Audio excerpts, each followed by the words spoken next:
Hello everyone, ఎలా ఉన్నారు? ఈరోజు స్పెషల్గా స్నాక్స్ చేస్తున్నాను. Healthy snacks.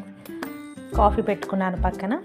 పల్లీలు మరియు నువ్వులతో నువ్వులు ఉండ చేస్తున్నాను. బెల్లం వేసి, బెల్లం పాకం పట్టి పల్లీలు అయితే బాగా వేయించుకున్నాను. తర్వాత అందులోనే నువ్వులు అనేవి వేయించుకున్నాను. బెల్లం కూడా రెడీగా ఉంది చూడండి. పల్లీలు చల్లార్చుకొని పొట్టంతా తీసుకోవాలన్నమాట.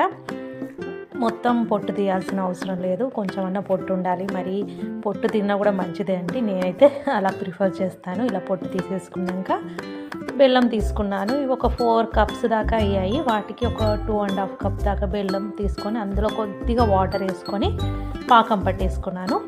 పాకం పట్టేసి అందులో నువ్వులు, బెల్లం పాకం ప్రాసెస్ అయితే తెలుసు కదా అందరికీ. కొంచెం వాటర్లో వేస్తే ఉండలు కడితే అది మనకు పాకం రెడీ అయినట్టు. తర్వాత కొంచెం వాటర్ అనేది చేయి కత్తుకొని నువ్వులు ఉండలు అనేవి చుట్టుకోవాలన్నట్టు, లడ్డూలాగా. వేడిగా ఉన్నప్పుడే చుట్టుకోవాలి, అప్పుడే చాలా బాగా వస్తాయి. చల్లారితే లడ్డు అనేది రాదు.